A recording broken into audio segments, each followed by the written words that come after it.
अब तक जितनी भी आपने हॉरर स्टोरी सुनी होंगी मैक्सिमम टाइम्स आपने यही सुना होगा कि भाई एक भूत है और वो लोगों को मार रहा है या फिर कोई आत्मा है किसी से बदला ले रही है या फिर काला जादू, ये सब कुछ आपने सुना होगा।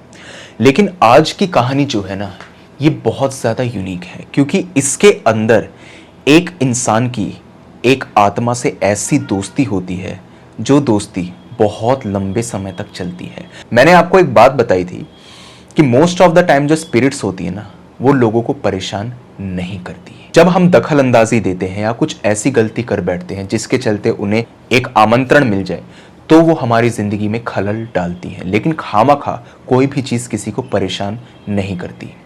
आज की कहानी भी अनुकूल नाम के एक लड़के के बारे में है जो भूत प्रेत जैसी चीजों में मानता नहीं था। एक बार वो एक ऐसी एम्प्टी मिल में जाता है जहां पर जाने के बाद में उसकी दुनिया पूरी तरह से बदल जाती है। उसकी मुलाकात एक ऐसे शख्स से होती है जिसकी हकीकत को जानने के बाद में उसकी ज़िंदगी पूरी तरह से तब्दील हो जाती है। तो क्या है पूरा का पूरा मामला, ये मैं डिटेल में आपको बता देता हूँ। एक रात की बात है, 3 दोस्त थे, तीनों यहाँ पर शराब वगैरह पी रहे थे। अब जब शराब वगैरह पी, लड़कियों वगैरह की बातें हुई और सब कुछ हो गया तो बात आखिरी में आकर के भूत प्रेत पे रुकी जाती है। ज़्यादातर ऐसा होता ही है। तो वहाँ पर 2 लड़कों ने अपने अपने किस्से बताने शुरू किए। एक लड़का जो था फ्रेंड 1, उसको मैं फ्रेंड 1 कह के बुलाऊंगा, उसने बताया, यार मेरे पड़ोस में एक दीदी रहा करती थी आज से कुछ 15 साल पहले, और यकीन नहीं मानोगे, पता नहीं एक दिन शादी से पहले उसको क्या हुआ, वो बहुत अजीबोगरीब हरकतें करने लग गई, पागल सी हो गई थी वो। बहुत ढूंढा घर वालों ने, बहुत पता लगाने की कोशिश करी कि आखिर मामला है क्या, लेकिन भाई आज तक भी नहीं पता चला उस लड़की के साथ क्या हुआ। बहुत पंडितों को दिखा दिया, बहुत गिरजाघरों में, मंदिरों में, मस्जिदों में, हर जगह चले गए वो लोग। वो लड़की ठीक हुई ही नहीं। आज भी वो लड़की पागल है। और यकीन मानो, जब से ये सिलसिला शुरू हुआ है तब से उनके घर के अंदर सिर्फ मनहूसियत ही है। कोई काला जादू वगैरह नहीं था भाई, किसी ने उस लड़की को कुछ नहीं खिलाया था। पता नहीं, शादी से पहले वो बिल्कुल ठीक थी, लेकिन एक दिन पहले ही उसकी हालत ऐसी बिगड़ी कि आज 15 साल बाद भी वो लड़की ठीक नहीं हुई भाई। इस बात को सुनते ही फ्रेंड नंबर 2 ने कहा, यार कमाल है, मतलब किसी के साथ इतना बुरा नहीं होना चाहिए। अनुकूल इन दोनों की बातों को बहुत गौर से सुन रहा था, लेकिन वो कहीं ना कहीं इस डिबेट में पार्ट लेना नहीं चाहता था क्योंकि उसके इंटेंशंस क्लियर थे, भूत प्रेत जैसी चीज़ें नहीं होती। फ्रेंड नंबर 2 ने इधर अपनी कहानी बतानी शुरू करी। उसने कहा, भाई मेरे मामा के लड़के के साथ में जो हुआ था ना, उसको सुन के तो तेरा दिल कांप जाएगा, ये तो कुछ भी नहीं है। वो एक बार आम के बाग में गया और जब वो आम के बाग में घूम रहा था उसने एक ऐसा सफ़ेद साया देखा जो लगातार उसके सामने चल रहा था। उसको लगा कि शायद वो कोई चोर है। जब भाग कर के वो उसके पास में गया तो उसने देखा कि वो सफ़ेद साया गायब हो चुका है और अचानक उसके पीछे, और जब उसने पीछे मुड़ के देखा था तो भाई यकीन मान, एक आदमी था जिसका चेहरा यहाँ पे था नहीं और उसने यहाँ पे कुछ सफ़ेद रंग की धोती सी ओढ़ रखी थी। पता नहीं धोती था कि कपड़ा था, क्या था। उसको लगा कि ये लोग शायद चोर वोर होंगे, आम के बाग में चोरी करने आएंगे, भूत बन के आए होंगे। भूत बन के ज़्यादातर लोग सफ़ेद कपड़ा ही ओढ़ करके आते हैं, लेकिन भाई उसका चेहरा नहीं था, उसके पाँव भी नहीं थे, सिर्फ उसके हाथ थे। उस लड़के ने जैसे इस चीज़ को देखा वो बेहोश हो गया और सुबह उसको मालूम चला था कि उसके एरिया के अंदर कुछ दिनों से कुछ छलावों का वास आ गया है और वो छलावे जो हैं वो लोगों को इस तरीके से परेशान करते हैं। उसके बाद में भाई 1-2 लोग मरे हुए भी मिले। फ्रेंड नंबर 1 और 2 ने दोनों ने अपनी कहानी सुनाई और दोनों इधर अनुकूल की तरफ बढ़े और उससे पूछा, अनुकूल तू बता, तेरा कोई किस्सा। अनुकूल ने कहा, यार तुम लोग ये कैसी कैसी बातें करते हो, सफ़ेद धोती, सफ़ेद चादर, भूत, मुंह नहीं था, लड़की पागल हो गई। तुमने जानने की कोशिश करी क्या उसको कोई मेंटल प्रॉब्लम होगी, या फिर वो लड़का जो इधर आम के बाग में घूम रहा था वो शराब के नशे में होगा। अब मैं अगर शराब के नशे में चलूँ और अचानक से मैं रोड पे गिर जाऊँ और मैं कहूँ कि मुझे किसी भूत ने टक्कर मारी है, तो भाई बेवकूफ़ तो मैं हुआ ना जो शराब के नशे में ऐसे कर रहा हूँ। अनुकूल की बातें लॉजिकल तो थी, लेकिन यहाँ पर फ्रेंड नंबर 1 ने कहा, भाई जब तक तेरे साथ ये सब नहीं हुआ ना तब तक ही तू ये बात बोल रहा है। जिस दिन तेरे साथ में हो जाएगा ना, यकीन मानियो, लोग तेरी बात पे यकीन भी नहीं करेंगे, विश्वास नहीं करेंगे कि ऐसा कुछ हो गया। ये जो मैंने बात बोली है ना, यही इस स्टोरी का पूरा सार है, पूरी समरी है, क्योंकि ये पूरा जो चक्कर है ये घूम के वैसे ही आएगा जैसे शुरू हुआ था। यहाँ पर अनुकूल ने कहा, भाई ऐसा नहीं होता, उस लड़के का ये वहम होगा और वो लड़की किसी और तरीके से पागल हुई होगी। तीनों में यहाँ पे बहस छिड़ गई और तीनों अनुकूल को यहाँ पे गलत साबित करने में जुट गए। अनुकूल ने कहा, अगर तुम मुझे प्रूव कर दो कि भूत जैसी चीज़ें होती हैं, मैं मान जाऊँगा, मेरे को कोई दिक्कत थोड़ी है। उन्होंने कहा ठीक है, तू एक काम कर, हैदराबाद में एक मिल है और वो मिल कुछ 50 साल से खाली है, लेकिन लोग ऐसा कहते हैं कि वहाँ पे उन्हें कभी कभी एक लड़का घूमता हुआ दिखाई देता है, जो उन्हें कुछ कहता तो नहीं है, परेशान तो नहीं करता, लेकिन वो लड़का जिंदा नहीं है। ये बात 100% सही है। वो लोग हैदराबाद के ही थे और एक किस्सा भी हैदराबाद का ही है। उसने कहा ठीक है, मुझे कोई दिक्कत नहीं है, मैं चला जाऊँगा वहाँ पे। अगले दिन अनुकूल वहाँ पे चला गया। उस मिल में कुछ भी ऐसा नहीं था जिसको करके ऐसा कहा जा सके कि वो जगह हॉन्टेड है। दिन में गया था वो, दिन में करीबन 3 बजे। कुछ 1 घंटे तक वो वहाँ पे घूमा, उसे कोई यहाँ पर दिखाई नहीं दिया। कुछ भी ऐसा नहीं हुआ कि कोई हवा का झोंका आया हो या किसी ने उसके कंधे पर हाथ रख दिया हो या किसी ने कहा तुम यहाँ से चले जाओ, कुछ नहीं हुआ। कुछ 15 मिनट और बीते, वक्त हुआ था 4:15 का। एक लड़का उसको सामने से आता हुआ दिखाई देता है, बिल्कुल नॉर्मल लड़का, जैसे आम जिंदगी में आपने रोड पे चलते हुए लोगों को देखा होगा, सेम वैसे ही वो लड़का आता है और वो पूछता है, तुम यहाँ पे भूत देखने आए हो क्या? उसने कहा, भाई तुम्हें कैसे पता, तुम भी भूत देखने आए हो? उसने कहा हाँ, अक्सर लोग कहते हैं ये जगह हॉन्टेड है और मुझे लगता है कि अगर मैं यहाँ पे बैठूंगा या थोड़ी देर इंतज़ार करूँगा तो मुझे कोई ना कोई तो दिख ही जाएगा। अनुकूल भी उसके साथ में बैठ गया और नॉर्मल ही ऐसी डिस्कशंस उनकी शुरू हो गई। यही सब कुछ कि तुम क्या करते हो और तुम क्या नहीं करते हो। अब मैं एक बात बता देता हूँ, अगर आप अब तक भी अगर आप इस स्टोरी को सुन रहे हैं, इस स्टोरी के अंदर ना कुछ भी ऐसा क्रीपी मूवमेंट नहीं होने वाला या फिर कुछ ऐसा जंप स्केयर नहीं होने वाला जिसको देखकर आप ये कहें कि हो भाई ये क्या हो गया, ऐसा भी हो सकता है क्या। ऐसा कुछ नहीं है, क्योंकि सारी स्टोरीज हॉन्टेड नहीं होती, लेकिन ये एक पैरानॉर्मल इंसिडेंट है जो यहाँ पे अनुकूल के साथ में हुआ था। वहाँ पे वो उससे पूछने लगा उस लड़के से कि सुमित तुम एक बात बताओ, उसका नाम सुमित था। सुमित एक बात बताओ यार, ये भूत प्रेत होते कैसे, दिखते कैसे हैं? मैंने तो स्टोरीज में सुना है मुंह कटा हुआ होता है, पैर नहीं होते, मेरा दोस्त बता रहा था मुंह भी नहीं होता। उसने कहा देखो, हर एक चीज़ को एक जैसा हम तोल नहीं सकते। भूत प्रेत जो होते हैं ना, वो बहुत सारी कैटेगरीज के होते हैं, जहाँ पे वो तुम्हें परेशान भी करना चाहते हैं, तुमसे बदला भी लेना चाहते हैं। और कुछ आत्माएं ऐसी होती हैं जिनको किसी से कोई लेना देना नहीं होता, वो किसी को भी परेशान नहीं करती, वो एंजल्स होती हैं। उसने कहा अच्छा तो ये सब कुछ है, तो भाई यहाँ पे तो भूत मिल नहीं रहा, 5 तो बज चुके हैं, अब मुझे लगता है मुझे जाना चाहिए। सुमित ने भी कहा हाँ मेरा भी वक्त हो गया, मुझे भी यहाँ पे जाना चाहिए। थोड़ी देर में यहाँ पे सुमित और अनुकूल दोनों के दोनों वहाँ से चले गए। अनुकूल जब बाहर निकल रहा था उसने सोचा कि पीछे मुड़ के मैं सुमित से बाय कह दूँ या फिर कहूँ कि चलो कभी दोबारा मिलेंगे, लेकिन सुमित उसे दिखाई नहीं दिया। उसको लगा शायद सुमित चला गया होगा।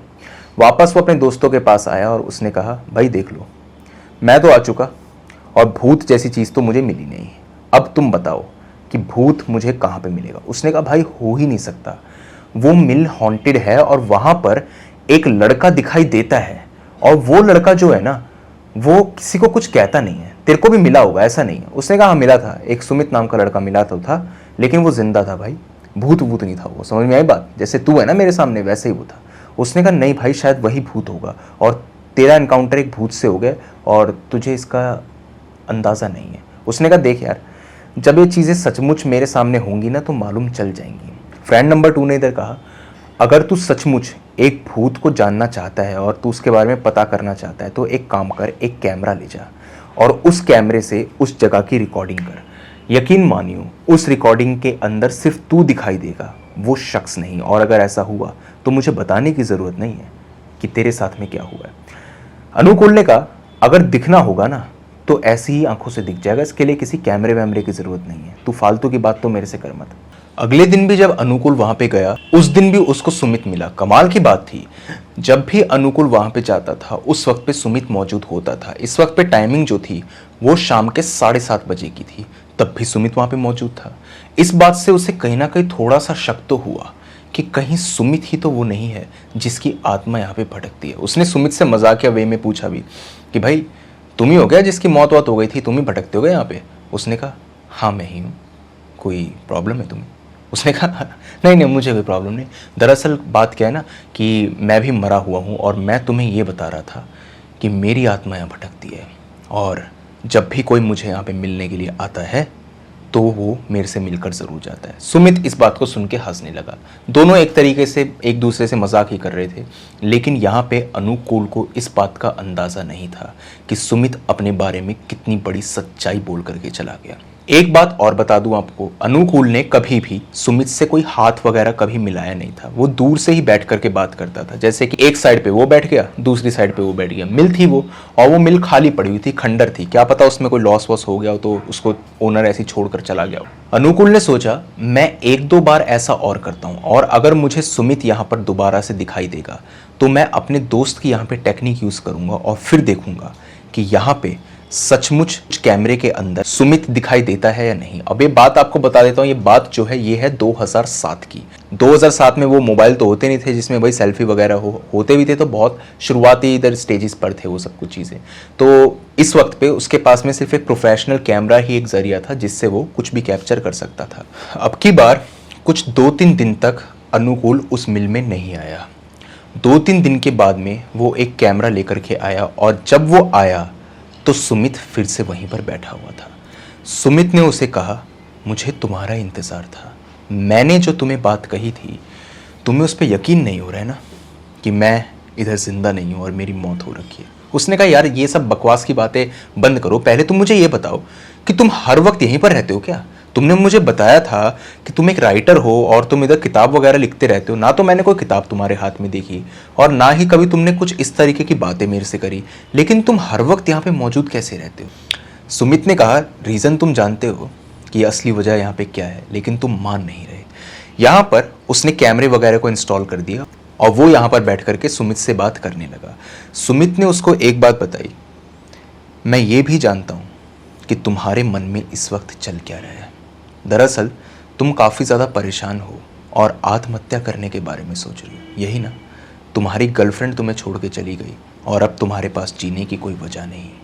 कभी भी ज़िंदगी में आत्महत्या के बारे में सोचना मत है, क्योंकि मरने के बाद में अगर तुम्हारा अंतिम संस्कार भी हो जाएगा ना, तब भी तुम्हें मुक्ति मिलेगी नहीं। ये बात पक्की है। मेरा भी अंतिम संस्कार हो रखा है, लेकिन मैं भी यहाँ पे भटक रहा हूँ। उसने कहा तुम मुझे इतने करीब से जानते कैसे हो? क्योंकि ये बात सिर्फ मेरे 2 दोस्तों के अलावा किसी को पता नहीं हो। फ्रेंड नंबर 1 और 2 जो है उससे उसने ये बात भी बोली थी कि मेरा आजकल किसी चीज़ में मन नहीं लगता, मन तो करता है कि मैं मर जाऊँ। इंसान फ्लो में ऐसा बोल देता है ना, उसने ये बात बोली भी थी। उसने कहा मैं सब कुछ जानता हूँ, मैंने तुम्हें कहा था ना कुछ आत्माएं ऐसी होती हैं जो किसी को परेशान नहीं करती, लेकिन वो दूसरों को गलत कदम उठाने से रोक जरूर सकती है। अनुकूल ने अपनी आवाज ऊंची करी और एक बात बोली सुमित को, बहुत हो गई तेरी बकवास। अगर तू आत्मा है तो एक काम कर मेरा, इसी वक्त पे जो इतनी ज्यादा गर्मी यहाँ पे हो रखी है हैदराबाद के अंदर और इस मिल के अंदर खास तौर से इतने ज्यादा मच्छर वगैरह रखे हैं, एक काम कर यहाँ पे हवा लाकर दिखा। और अगर तू हवा लाकर दिखा दे, बस इतना बोला वो कि इतने में बहुत तेज हवा उस मिल में एकदम से घूम करके चली गई। सुमित लगातार अनुकूल की आंखों में घूरे जा रहा था और उसके चेहरे के ऊपर एक मुस्कान थी। जैसे ये केस सुमित के साथ में हुआ, सुमित के होश फाख्ता हो गए, क्योंकि उसका सेंटेंस कंप्लीट भी नहीं हुआ था और उससे पहले, और सुमित ने वो करके दिखा दिया। सुमित ने उसे कहा अब यकीन हुआ जो मैं तुम्हें कह रहा था कि आत्माएं हमेशा किसी का बुरा नहीं चाहती, लेकिन उनकी मौजूदगी का एहसास वो तुम्हें दिला जरूर देती है। इस वक्त पे अनुकूल के पास शब्द नहीं थे कि वो बोले क्या। हवा एकदम से वापस ठहर चुकी थी। उसने इधर उधर देखा और जैसे उसने पलट के उस साइड पे देखा जहां पे सुमित बैठा हुआ था, तो वहां पे सुमित मौजूद था ही नहीं। कैमरे की रिकॉर्डिंग ऑन थी, कैमरा जो था वो उसके फेस की तरफ पर ही था, और जब वो कैमरे की तरफ गया और उसने कैमरे में सब कुछ देखा, तो उस कैमरा के अंदर वो अकेले ही किसी से बातें कर रहा था और एकदम से हवा का झोंका आया और उसके बाल उड़ गए, और बस उसी की ऑडियो यहाँ पे रिकॉर्ड हुई थी और किसी और की ऑडियो नहीं। सिर्फ वही था जो यहाँ पे सुमित को देख पा रहा था। इतना देखते के साथ में ही भाई उसकी तो हवा पूरी निकल गई। उसने फटाफट से अपना कैमरा उठाया और वहाँ से वो भागने लगा। भाग करके वो जैसे ही सीढ़ियों की तरफ गया, तो सीढ़ियों में जैसे रेलिंग होती है, उसने यहाँ पर देखा कि नीचे वाली रेलिंग के ऊपर किसी की लाश लटक रही है। उसकी गर्दन एक जगह से टूट चुकी है, और जब उसने ध्यान से देखा तो वो सुमित था और उस लाश के साथ में खड़ा हुआ था सुमित। सोच करके देखिए, अगर ये चीज़ किसी के साथ में हो जाए तो उस आदमी के साथ में क्या होगा। उसके पैर मानो उसी वक्त पे जम गए। वो आगे बढ़ना चाह रहा था लेकिन वो बढ़ नहीं पा रहा था। उसने बस ये बोला, मुझे माफ़ कर दो, मैं कभी किसी का मजाक नहीं बनाऊंगा, मुझे माफ़ कर दो। सुमित ने उसे कहा, मैं तुम्हें कोई नुकसान नहीं पहुंचाऊंगा, बस मैं तुम्हें एक बात बताना चाहता हूं जिसको हमेशा याद रखना। जो मौत का ख्याल तुम्हारे मन में आया था ना, उसको हकीकत में मैंने पूरा किया था। मेरा अंतिम संस्कार हो चुका है, मेरी लाश को अग्नि दे दी गई, गंगा में मेरी अस्थियां बांध दी गई, सब कुछ हो चुका, लेकिन मुझे मुक्ति नहीं मिल रही। जिस इंसान की असमय मृत्यु होती है ना, और जब कोई इंसान अपने आप से अपनी जान लेने के बारे में सोचता है तो मरने के बाद उसको उस वक्त तक भटकना पड़ता है जब तक उसका समय लिखा है। मेरी उम्र सिर्फ 26 साल की थी। फाइनेंशियल क्राइसिस के चलते मैंने आत्महत्या कर तो ली, लेकिन आने वाले कुछ 48 सालों तक मुझे इस दुनिया में रहना ही पड़ेगा। ये मेरी नियति है। तुम ऐसा करने जा रहे थे और इस चीज़ को ही मैंने रोकने की कोशिश करी है। सभी आत्माएं यहाँ पे बुरी नहीं होती। तुम्हारे दोस्त ने जो तुम्हें बात बोली थी ना, कि जिस दिन तुम्हारा सामना एक भूत से हो जाएगा उस दिन तुम्हारी हवा टाइट हो जाएगी, वो बात बिल्कुल सच थी। उसको ये तक भी मालूम था कि उसके और उसके दोस्त के बीच में क्या कॉन्वर्सेशन हुई थी। ये उसने बोला और अचानक से सुमित गायब। अनुकूल वहां से बहुत तेज भागा और भाग करके अपने दोस्तों के पास में गया और उसने कहा, भाई पता नहीं उस मिल के अंदर क्या था, मैं शराब के नशे में नहीं था, मैं सच बता रहा हूँ, और मैंने कोई भी यहाँ पे नशा वशा नहीं किया था। पता नहीं यार, वहां पे देखी कैमरे में देख, मैं अकेले बात कर रहा था और तुम्हें लग रहा होगा मैं अकेले में बात कर रहा हूँ, मैं अकेले में नहीं था। उसने कहा, रुक जा, हुआ क्या ये तो बता। उसने कहा, भाई मैं अकेले में बात नहीं कर रहा था, वहां पे एक सुमित नाम का लड़का था, वो मर चुका था और उसी की आत्मा थी। मुझे अब जाके रियलाइज हो रहा है कि जिससे मैं पहले 3 से 5 बार मिल चुका हूं वो एक जिंदा शख्स नहीं था। एक दोस्त ने कहा, देखा, हो गया ना तुझे यकीन कि आत्मा जैसी चीज होती है। दूसरे दोस्त ने कहा, अरे बेवकूफ बना रहे ये, अभी ऐसे कर रहा है, उसके बाद में हम इसकी बात पे यकीन कर लेंगे तो कहेगा, देखा तुम लोग कितने आसानी से बेवकूफ बन जाते हो। हमें बेवकूफ मत बना अनुकूल, हमें पता है यार कि ऐसा कुछ नहीं है, तू अकेले में हमसे यहाँ पे प्रैंक वैंक करने के लिए आ गया, हमें बेवकूफ मत बना। इस चीज को लेकर के जो पहले वाला दोस्त था जो उसकी कहानी पे यकीन कर रहा था, उसने भी कहा, हाँ तू बेवकूफ तो बनाता है, तू है तो प्रैंकस्टर ही, हम तेरी बात पे यकीन नहीं करेंगे। आज तक भी उन लोगों ने उसकी बात पे यकीन नहीं किया कि यहाँ पे अनुकूल का सामना किस चीज से हुआ था, किस शख्स से हुआ था। और कमाल की बात आप ये देखिए कि जब से इंसिडेंट हुआ है उसके बाद से कई बार सुमित से मिलने गया है, और ऐसा नहीं है कि हर बार उसको सुमित दिखा हो, लेकिन मोस्ट ऑफ द टाइम ऐसा हुआ है कि सुमित वहां पर मौजूद था और सुमित से उसने अपनी प्रॉब्लम्स वगैरह को डिस्कस भी किया है, क्योंकि सुमित शायद उसके मन की बात को जानता भी था और सुमित ने उसको एक बहुत ही बेटर एडवाइस दी है। उसने कई बार कहा कि मैं तुम्हारे यहाँ पे मुक्ति के बारे में बात करता हूँ, शायद तुम्हें मुक्ति वगैरह मिल जाए। उसने कहा, मुझे मुक्ति नहीं मिलेगी। ऐसी बात नहीं है कि मैं मुक्त होना नहीं चाहता, मैं चाहता हूँ, लेकिन सही मायनों में जितना मेरा वक्त लिखा है उतना तो मुझे काटना ही हो। आज अनुकूल की ज़िंदगी में लगभग सब कुछ सही हो ही चुका है और वो अपने उस डिसीजन को लेकर के काफ़ी पछताता भी है कि उसने सुसाइड जैसी चीज़ के बारे में सोचा था, लेकिन कहीं ना कहीं वो एक अनजान इंसान को यहाँ पे शुक्रिया अदा भी करता है कि उसने उसकी ज़िंदगी को बचा लिया। एक ऐसा किस्सा उसके साथ में हुआ, एक ऐसी दोस्ती उसकी एक आत्मा से हुई जिसके ऊपर यकीन करना काफ़ी लोगों के लिए मुश्किल बात होगी। सिर्फ वही जानता है कि उसके साथ में यहाँ पे क्या हुआ। आज 2023 चल रहा है, 2023 में भी साल में 1 या 2 बार वो मिल ज़रूर विजिट करता है। वो हैदराबाद में नहीं रहता, वो इधर शिफ्ट होकर गुड़गांव आ चुका है, लेकिन कभी ना कभी जब भी वो हैदराबाद जाता है वो उस मिल में ज़रूर जाता है और वहाँ पर उसको सुमित मिल ही जाता है। तो यही थी पूरी की पूरी कहानी। तो आप मुझे बताइए आपको स्टोरी कैसी लगी, अच्छी लगी या बुरी लगी। इसी के साथ में अगर आपके पास में भी कोई ऐसा ही हॉरर और क्रीपी इंसिडेंट है तो आप मेरे साथ शेयर कर सकते हैं मेरी जीमेल और इंस्टा आईडी पर। जीमेल आईडी ऊपर दिखाई दे रही होगी आपको और इंस्टा आईडी का लिंक डिस्क्रिप्शन सेक्शन में मौजूद है। दोनों ही प्लेटफॉर्म्स में से जिस भी प्लेटफॉर्म पर आप कंफर्टेबल हो वहाँ पर जा करके अपनी स्टोरी मेरे साथ साझा कर सकते हैं। तो आज की वीडियो के अंदर बस इतना ही था। अब जल्द मिलता हूँ एक अगली वीडियो में, तब तक के लिए टेक केयर, गुड बाय।